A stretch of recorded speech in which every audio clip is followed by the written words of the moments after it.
Welcome back to the Sip and Feast podcast, episode number 30, the big 3-0. Today we're going to be talking about the best food trends, more realistically, the worst trends of 2023. Right, Tara? We'll probably err on the side of thinking that these trends are not good, but I know there are a few that I did like. Yeah, and so best and worst is a good way to summarize it. It's going to be best and worst. Hopefully we'll get an even distribution, but you know, whether you're a half full, half empty person, that'll be either good or bad for you. But before we get into that, let's actually talk some good right now. Mm-hmm. Right, Tara? Yeah. Okay.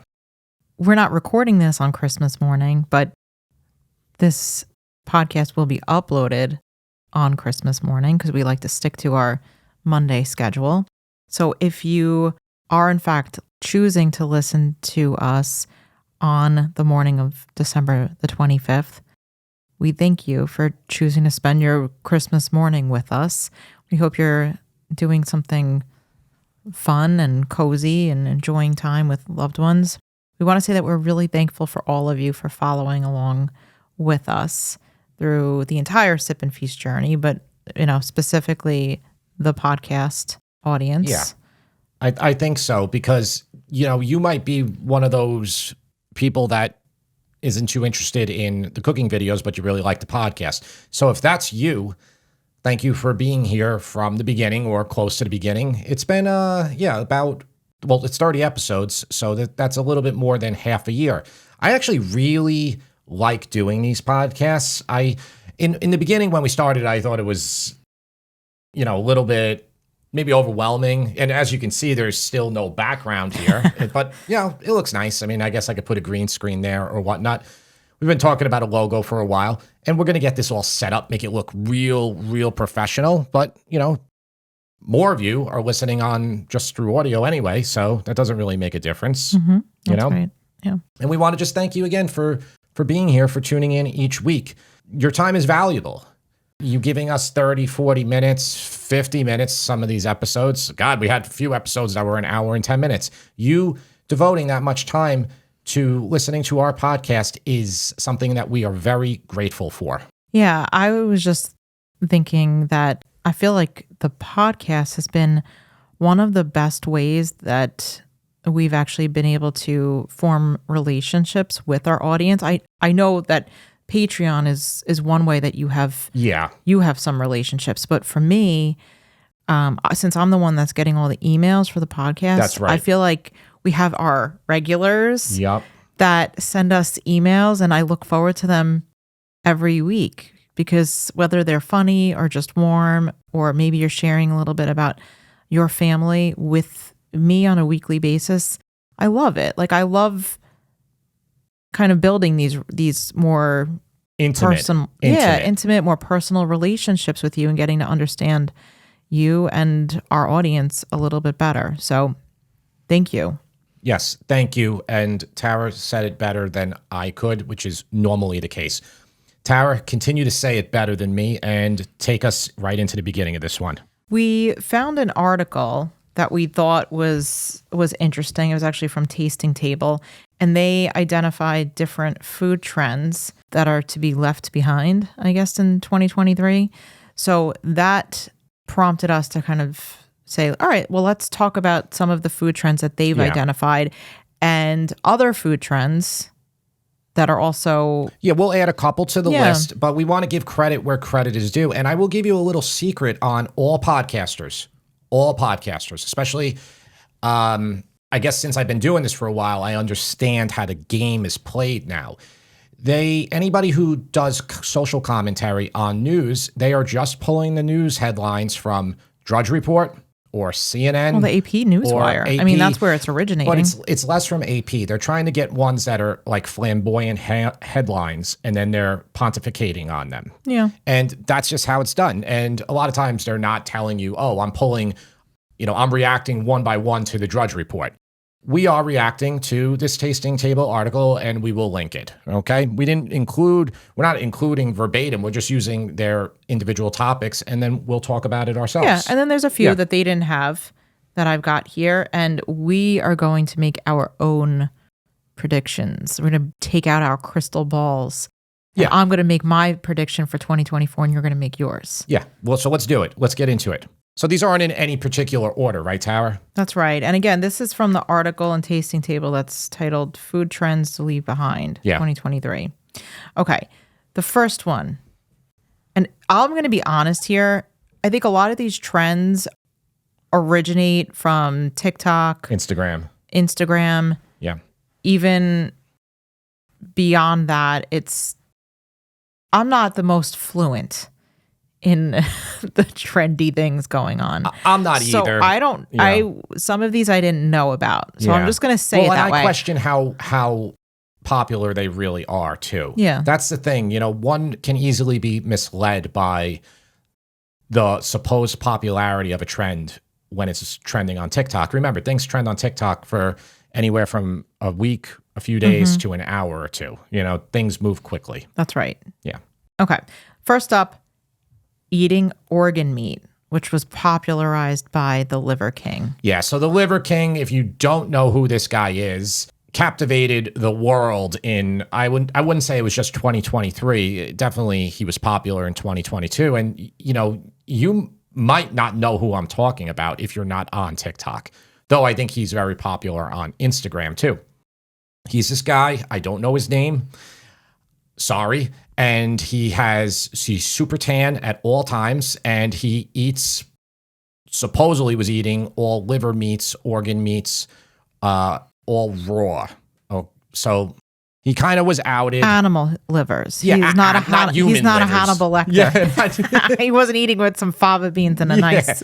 So he was kind of outed in the sense that he was not just eating that type of food. He was eating other food.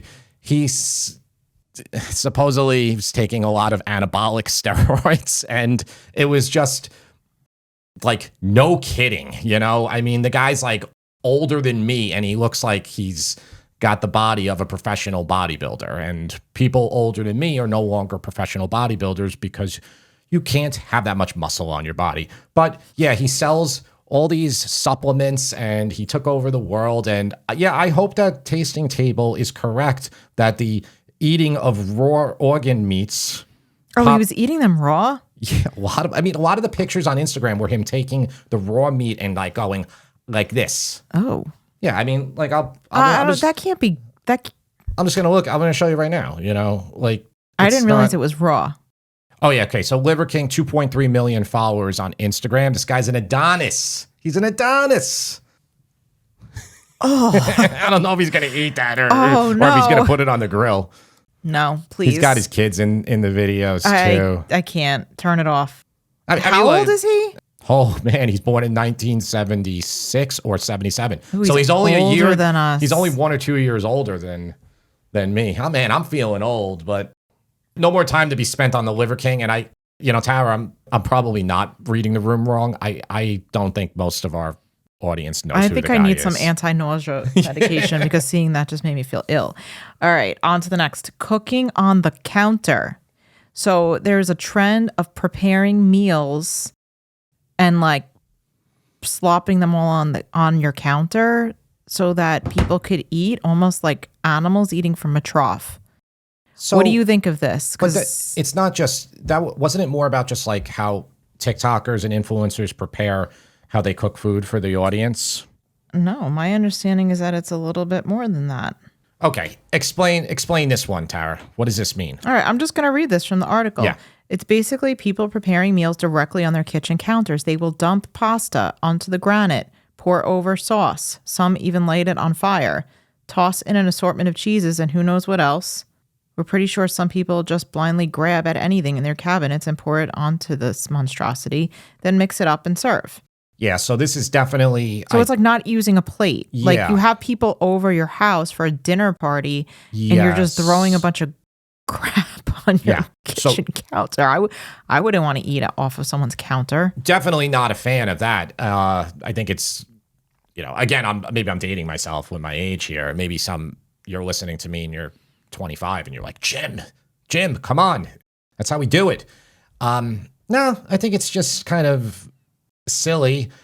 Now, I thought when I was originally looking at that one that it was more about the trend of just TikTokers or YouTube chefs preparing food looking at the camera, kind of how I do. You know, I have the little burner in front of me. According to the tasting table article, it's not that. It's different. Okay, it's well, literally preparing it on your counter. Let me go on a little tangent here then. Now, what Tara's describing, I think that's obviously ridiculous, and I think most sane people would agree with me there. I mean, it's just not sanitary. It's just a simple way to get every germ that every single other person at your dinner party has at one time. I mean, in fact, it's unavoidable in those circumstances. Yeah.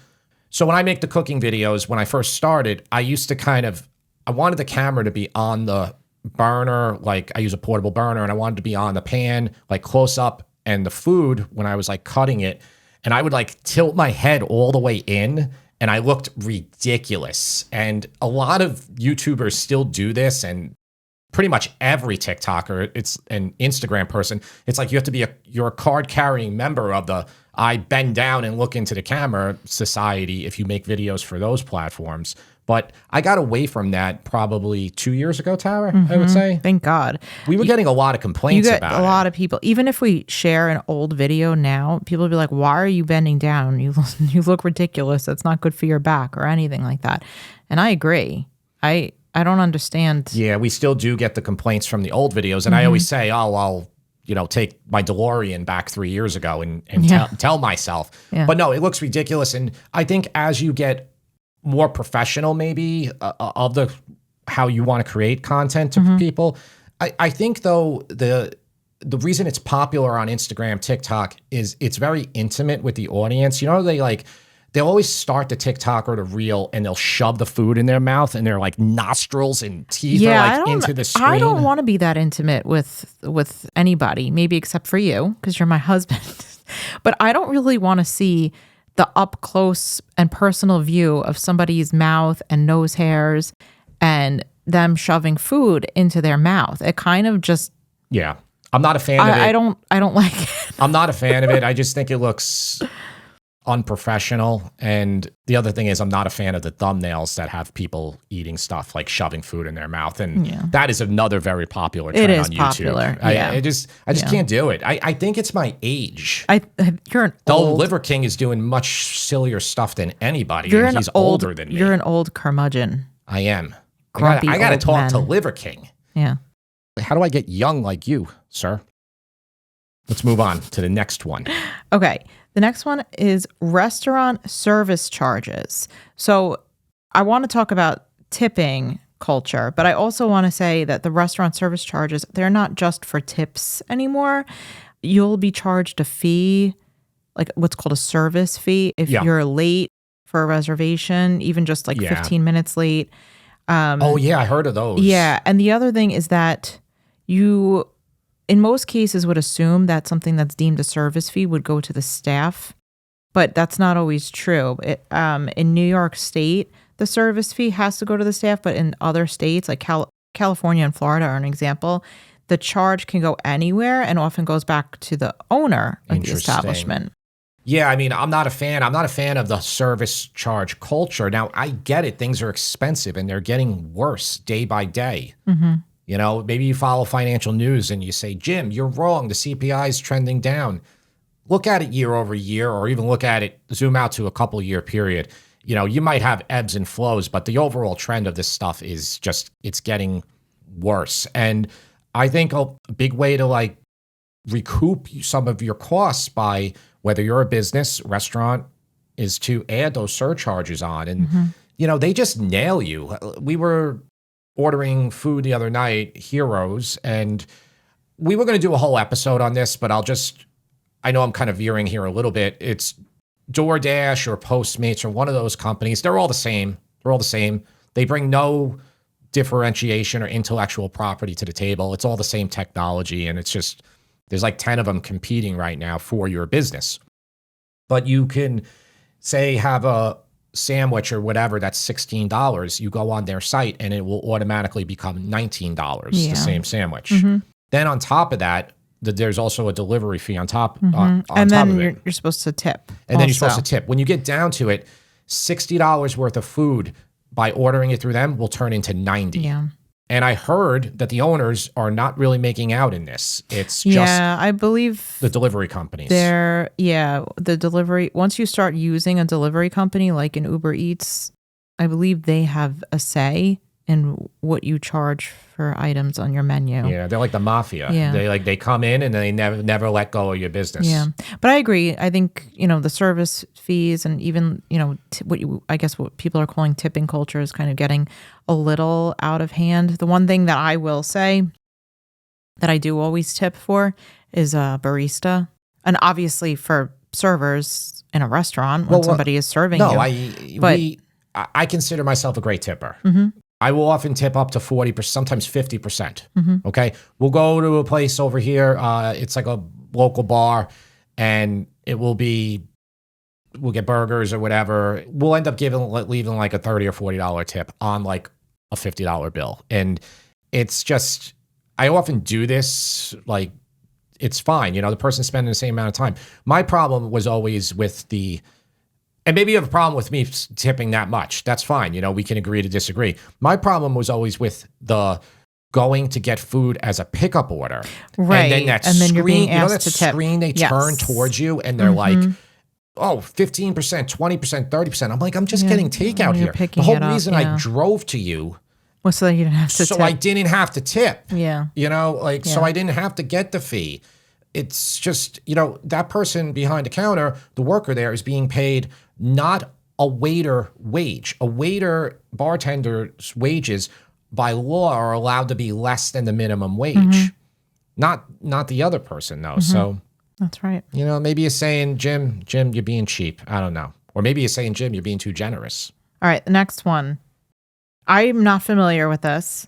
It's a trend of putting caviar on everything, and it's being likened to the trend of putting avocado on everything. Well, avocado was one of the worst travesties to ever be put on the food community, and it hasn't let go. I love avocado. It's like, holding on by, grim death holding on, but it is weakening. You can actually look at the overall avocado shipment supply on the planet. It's declining, but it's held much firmer than other food trends like quinoa and remember like acai berry when all those places were open up. Right.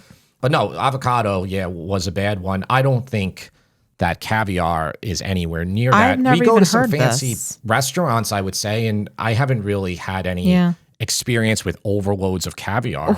Maybe we're going to the wrong places. Who can afford to put caviar on everything? Caviar is expensive. We did have it at the local sushi place. That's he different. Put it on a couple pieces of sushi. That's different. And I thought that was a really nice touch. It was, but I think they're putting caviar on everything. Like avocado toast, they're putting caviar what it is? on. One must not misconstrue or overgeneralize what is happening in the city with what's happening in the rest of the country. That's true. This article is probably written by a little city person, probably under 30, and is probably has the perspective of that everything is like how it is where they are, or maybe they're from Brooklyn, but Brooklyn is probably more accurate.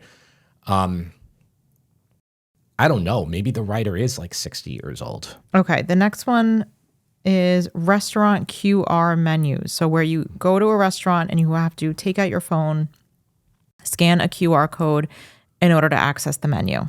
It's good when it's done well. Most of the time, the implementation is downright horrible, especially if the restaurant doesn't have good service. Sometimes you go to a place and you don't have good service. It's just on good service on your phone. That's what you're talking about. Yeah, on internet your phone. Service. Yeah, I mean, it's trying to create a solution to a problem that never existed. I think this came up because of COVID. Yeah, it makes sense. And not wanting to share menus.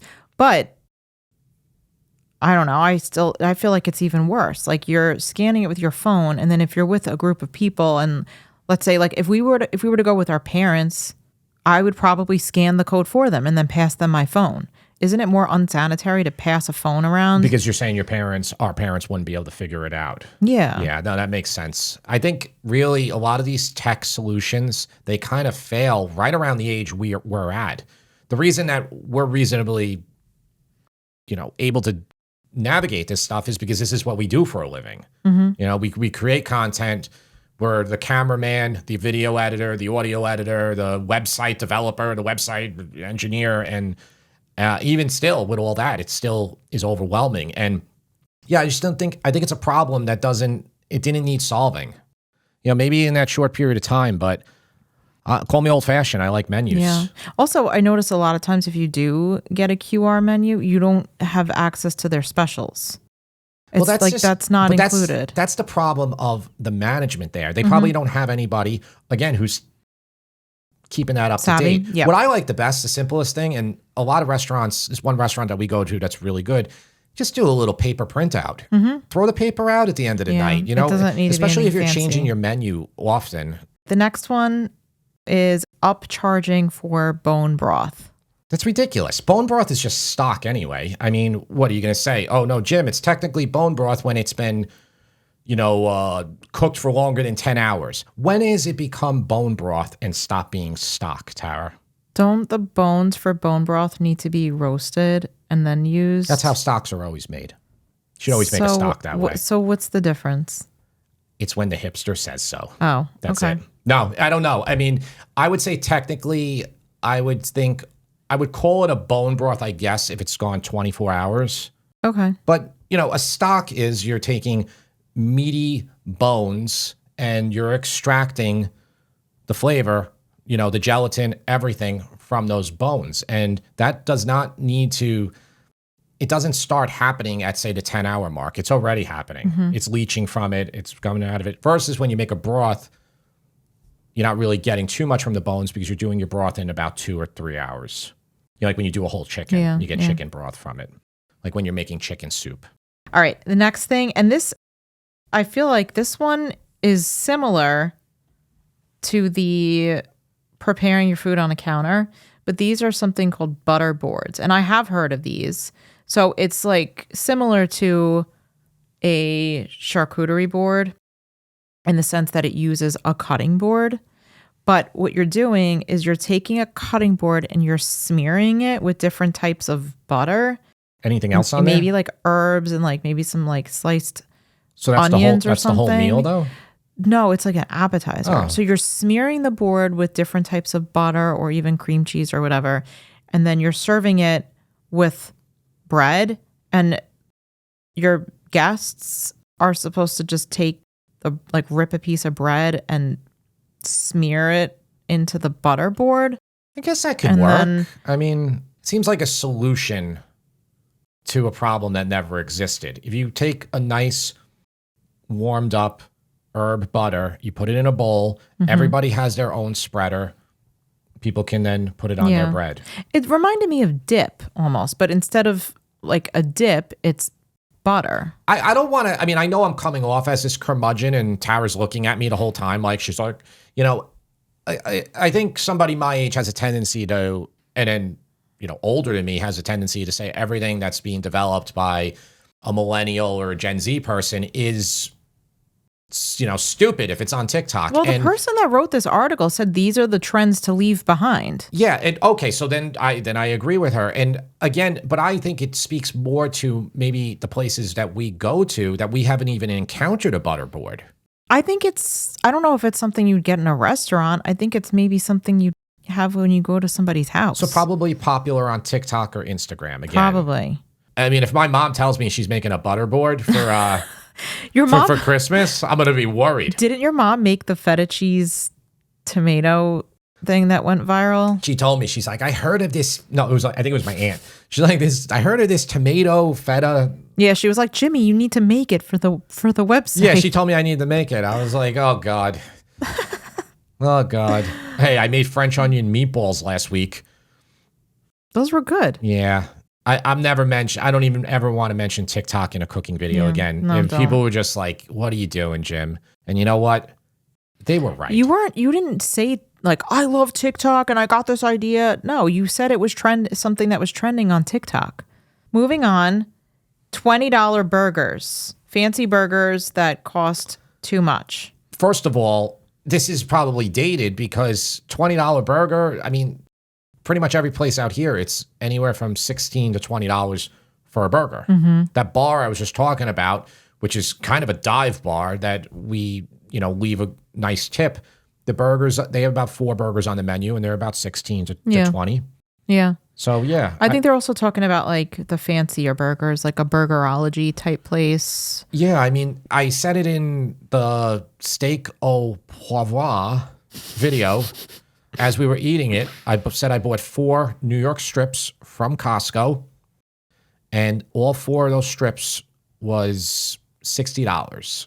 Do you remember how much per pound they were at Costco, those prime strips? No, I don't. Anyway, they were a good price, and I made the point that I could have used all 4 of those steaks with cognac, making that dinner, and with like a side of potatoes or spinach or whatever, and it would have been less than people drop at McDonald's. And that's not hyperbole. That's a fact. That's a fact. Okay? And so, a $20 burger at some of these other places, I mean, look, it's not cheap at McDonald's. You know where the cheapest place to get a burger is? Where? It's in Port Jefferson, which is a town in Long Island. Place, yeah. And it's called Tara's. Great name. And it's just an Irish dive bar. That is a dive bar. $2 for a burger. That's and I think a if you get dive bar. cheese on it, it's $4. Yeah, the burgers reminded me of like the high school cafeteria. Yeah, but in a good way. Yeah. Not in a bad way. Yeah, so if you live out in the Suffolk area around Stony Brook, visit Tara in Port Jeff, and you will they have a board put up, and they tell you the extra cost of everything on your burger. Yeah. But I don't know, look, a burger being $16, $18, $20, if you get fries with it and you get, you're full. I mean, I think there's a lot of other things to complain about in the food industry and what's going on than an $18 burger. Yeah. Okay, let's keep going. Okay. This one, I don't think this one this wasn't in the article, but it is a trend. So I want to get your thoughts on it. Pasta chips. So you would cook pasta, then you would toss it with some olive oil, and then you would put it in the air fryer and make them crispy and chip-like. What do you think? Yeah, I think it's stupid. I do. Why would I want to do that? I'll just eat regular chips. I think that was popular more than a year ago on TikTok. I remember some YouTubers tried to capitalize on it and make their own videos. I don't really do that. I know I did the French onion meatballs, but that wasn't really about that. Yeah. Not a fan. I mean, what do? You dip it in marinara sauce, I guess? Yeah, like anything. I always am reluctant. You could dip it in dip.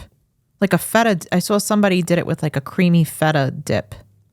I mean, it's fine to do some of that stuff. I always like to stick to the classics and do the things that are tested, tried and true tested. Just read an article the other day. Like the Instapot is plummeting in sales, like plummeting. Okay. And because the issue with it from a business perspective from the company is people do not buy more than one of them.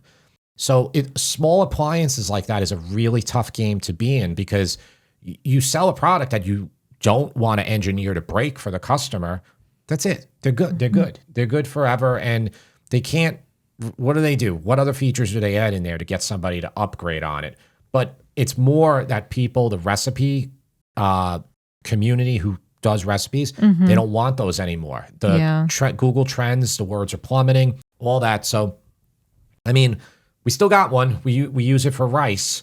But again, why am I talking about that? It's talking about this. Yeah, I'm not going to have a pasta chip on our website. I'm just not. I mean, I want to try to keep things to kind of those tried and true classics. Call me old fashioned. All right. The next one is the trend of expensive everything. Expensive everything. Yeah. I mean, this trend isn't going away at all. I mean, groceries.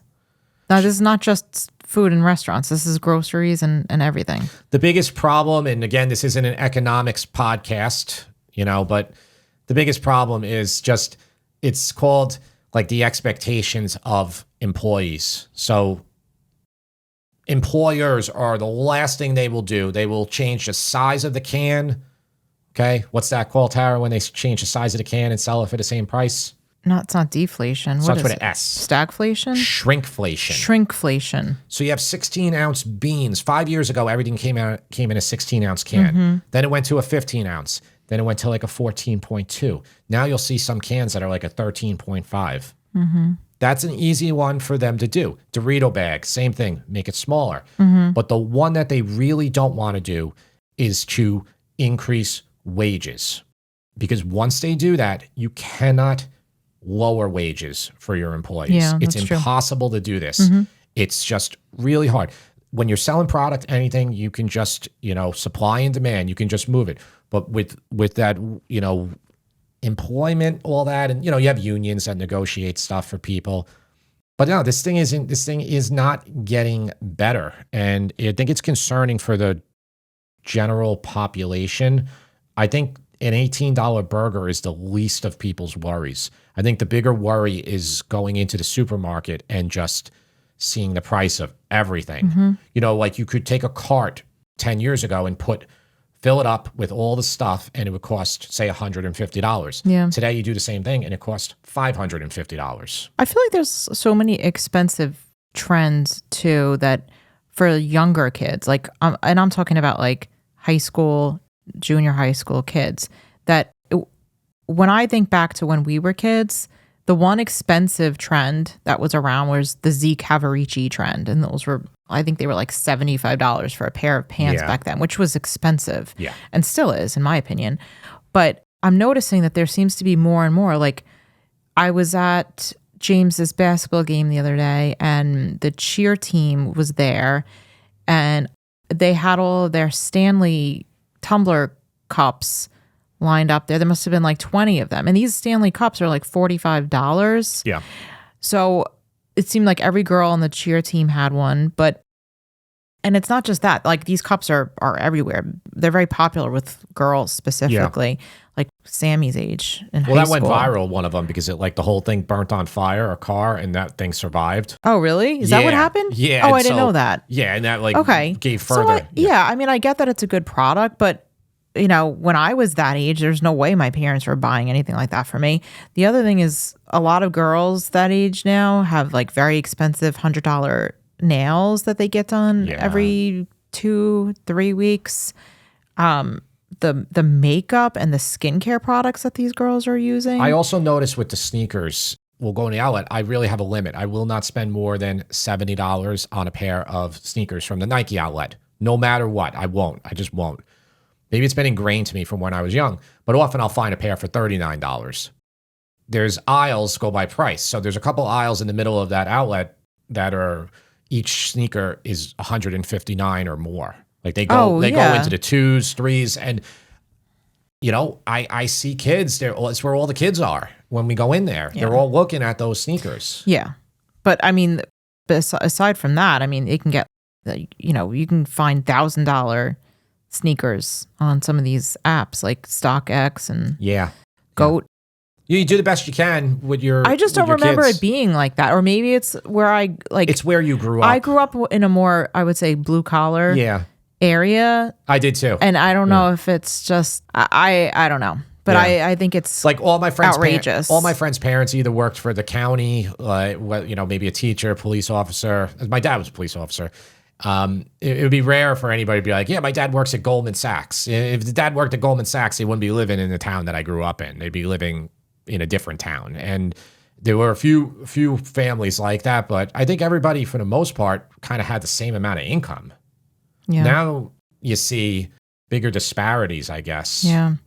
I don't know. A lot of this is driven by TikTok and the Kardashians and all that other stuff. And it's true. It's really tough. It's tough for parents who truly don't have the ability, and it puts them in a really bad pickle of what they're going to do.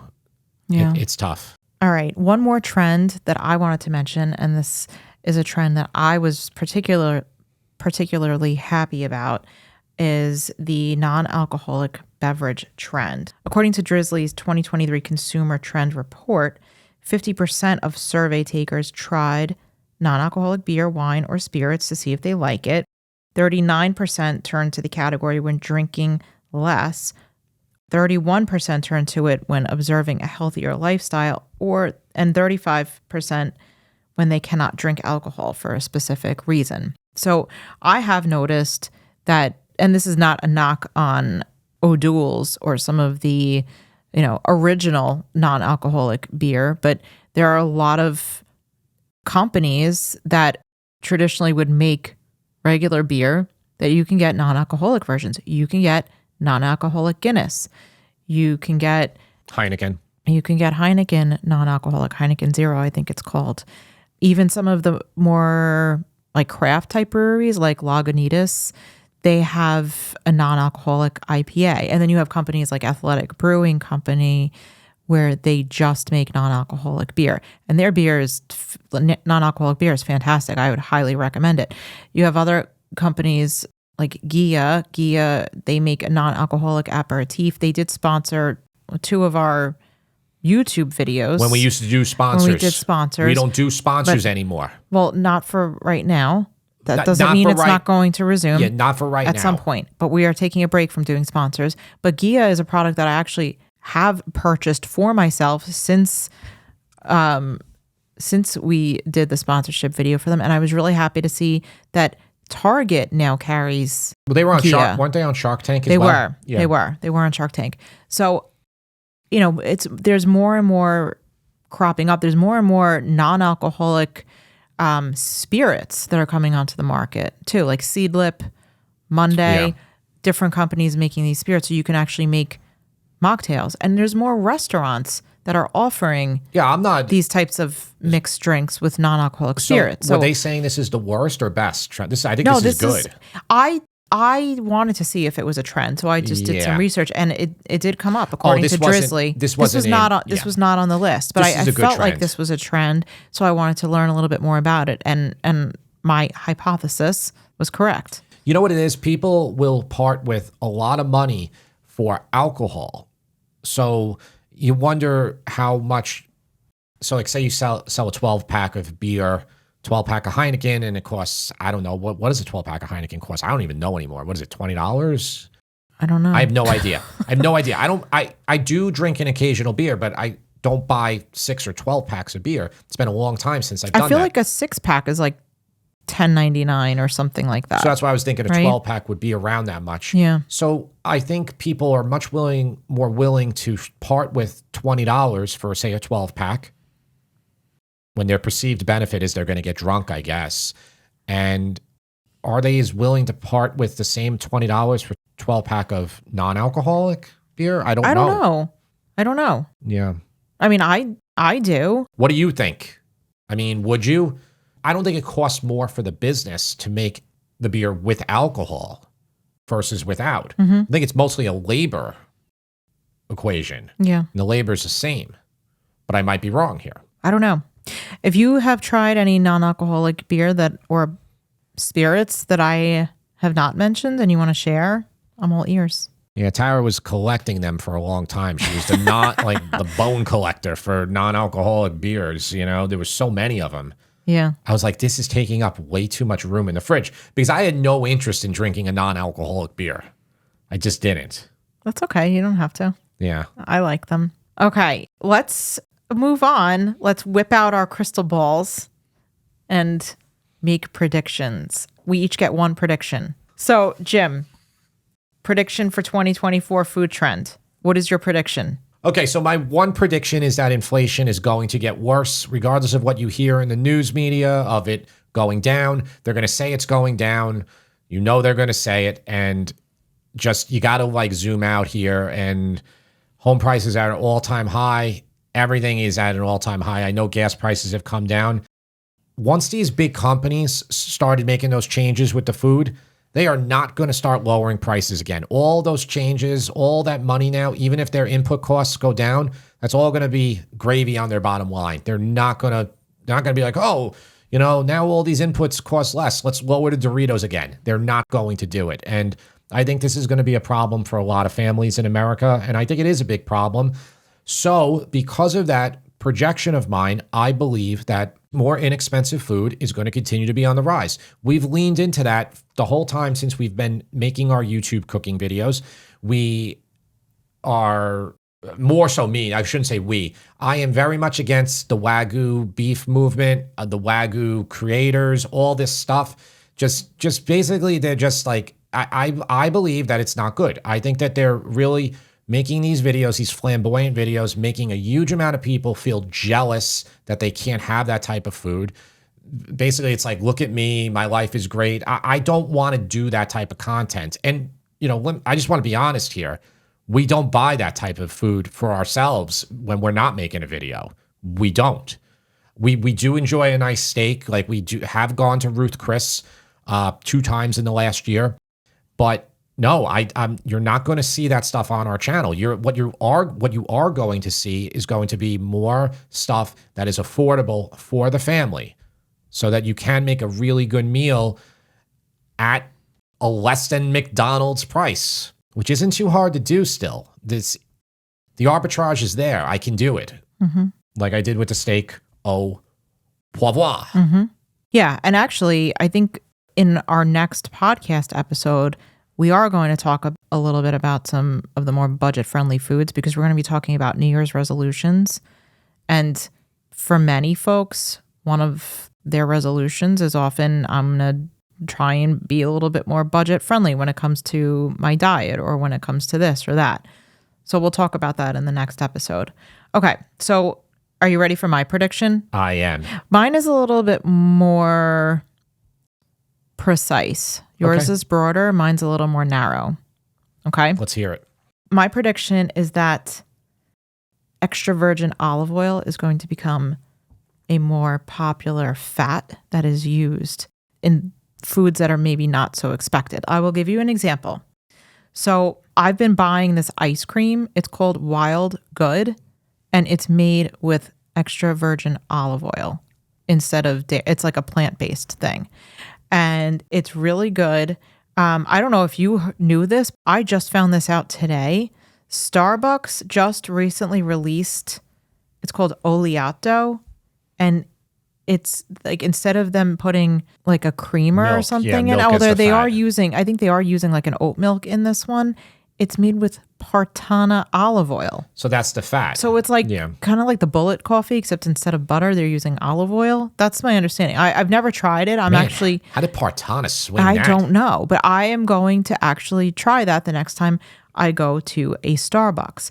So those are 2 food items I've noticed that are using extra virgin olive oil in a creative way.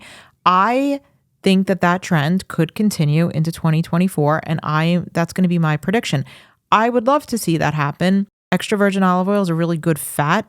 For me specifically, I have, reasons that for health reasons. For health reasons, I love extra virgin olive oil. It's one of the fats that are safe for me to use frequently. I can basically use as much as I want. There's an oil-free movement, right? Like I see that. I have heard of that. So speaking of trends that I hope die on Instagram, that will be one of them. I see that there are people who, so they're already like vegan or vegetarian, but in addition to that, they're oil-free. So if you remove all oils, then you have no fats. The only way to get fats then at that point is with nuts, I would assume, and like avocados. Yeah, and olives, right? Yeah, but they're not using any oil for their food. So they have to just consume. So when you roast it in the oven, it's what? Well, your sweet potatoes or whatever you're eating. Okay. Like if you're making like a bowl of a bunch of vegetables and with like brown rice and whatever, you would toss your vegetables in a fat. Yeah. They're not using it. It's oil free. So oil-free people. So they're just roasting it without anything? And it's like, okay. I guess. I mean, it's definitely, I'm not making it up. Okay. No, I have heard of it. So that's my prediction. All right. So we're going to go into the question or questions. What do we got today? All right, Jim. I've got 2 questions. 2 questions. Okay. This first question comes from Brian. Jim, have you heard Gordon Ramsay has his own line of frozen meals? He's got Wellington bites, fish and chips, shepherd's pie, lasagna, and a few others. Will you try them? And would you consider doing a rating video on them? Brian, I am not going to try them. They're going to stink.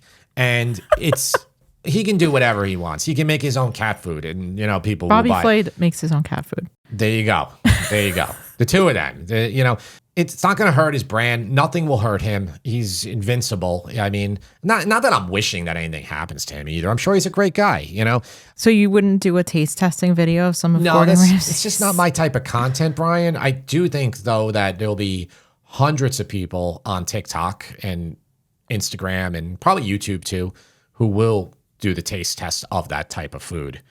So I would like to try the Wellington bites. The Wellington bites, I think, will be horrible. I think the shepherd's pie will be good. The shepherd's pie is good when it's frozen. Guess what you might be getting for Christmas? I'm gonna get just gonna load up my stocking with Gordon Ramsay bites. Pallet of Gordon Ramsay's frozen dinner. No, I'm kidding. Where I think the issue is for me, I always say it with Rao's, and it's Rao's. It's not Rouse. Get that out of your head. Never call it Rouse. You sound ridiculous. Okay. Rao's. Why are you so harsh? Because people will say, they'll be like, it's Rouse. They will always say that. So it doesn't matter. I know. That's not how the matter. restaurant pronounces it. Yeah. But other people can pronounce it that way. Yeah, but the restaurant, it's what the restaurant says is what goes. It's their restaurant. Okay. But anyway, people think that when they buy a jar of Rao's sauce, they think they're stepping foot into Rao's in Harlem and having sauce with Frank Sinatra or whoever else, used to go there. And it's just not the case. You're just having jarred sauce that's made in a factory. By the way, next to all the other jarred sauces, they're all made in the same factory. Okay, they just get a different label, cap on there. And that's kind of what the Gordon Ramsay stuff is going to be. You are not going to be at one of his... He's not the one making them. Yeah, he's not slaving over his, what are they called, bites? Wellington bites. I love that. I love the name Wellington bites. That's very catchy. Maybe you should do a video on how to make Wellington bites. Wellington, I know. It's actually a good idea. Yeah. All right. This question comes from Bob, also known as Uncle Bob. Okay, Uncle Bob. Bob is one of our regulars who emails us. So Bob said, you reference Italian grocery stores, delis, and pork stores and how unique they are to where you live. Most of the country probably have never experienced what they are like. What about a field trip so people can see what you are talking about? It's a good question, Bob. I wish I was more outgoing in general public, but I'm not. I'm not. And it's, doing that, I got to set it up probably with the owners, or I'd have to get there at 7 a.m. and they'll probably be grouchy. Then if I tell them it's I got 800,000 subs on my YouTube, then they're going to be it won't be natural then. They're going to be oh yeah, can you help me out here and all this? And that's not what I want. I don't want it to be a transactional thing. I don't think you need to tee up the fact that you're going there. I think you can just bring your cell phone in there and take some shots. Even when I do that, it's I feel like everybody's looking at me. No one's looking at you. They are.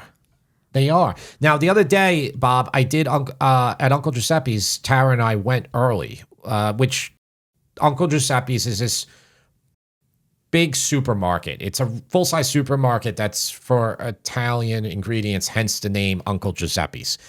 They also have a sushi chef when you walk in, which is kind of weird, but it's Long Island. That's what your typical Italian food eater wants. They want to have a little bit of sushi there too.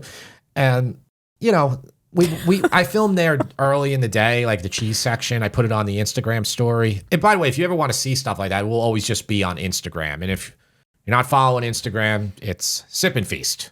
Instagram, Sip and Feast. We should do it though, Bob. We really should. What do you think, Tara? I told Bob in my response to him that I've mentioned this to you a few times, that I think we should do it. I think it's a good idea to just bring people along, show them what a pork store is. I don't think it needs to be mass produced. I think we can just go in there with our phone and just shoot around. I don't think we show Uncle Giuseppe's. No, I would show A&S. A&S. So A&S. Yeah, to me, that's a true pork store. A&S is a true pork store. It's a little far from where we are now, where we currently live. There are a couple of places in the Center Reach area too. I've not been to any of those pork stores though. One called Fratelli's comes to mind. Yeah. A&S is the one. I grew up in Farmingdale. A&S is in Massapequa. So that's the pork store that I know. And that's where, when we lived in Farmingdale, we would go there. And there was actually one in the other direction too on like Huntington, Route 110. Yeah, I think you're right. Yeah, so there's more stuff in Nassau than where we are in Suffolk. But no, Bob, we'll definitely think about it. So that's it for today. Leave your questions at podcast@sipandfeast.com. Tara, you have anything else to say before we leave?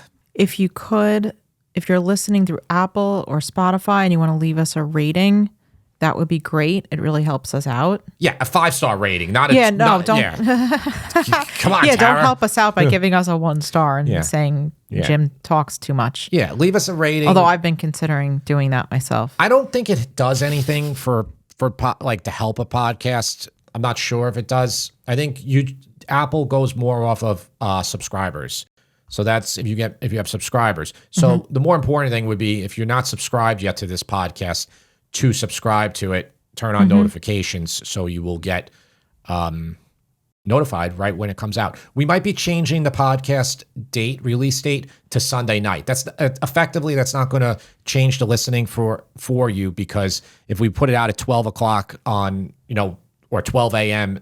Monday morning, we just want that notification to be there, so it'll be on your phone when you're driving to work in the morning, getting ready, something like that. Yeah. Effectively, though, it'll still be Monday morning for you. That's right. Yeah. But thank you. And if you made it to the end, we wish you a Merry Christmas and hope you have a wonderful day, week, etc., etc. Yeah. And we'll see you in the new year.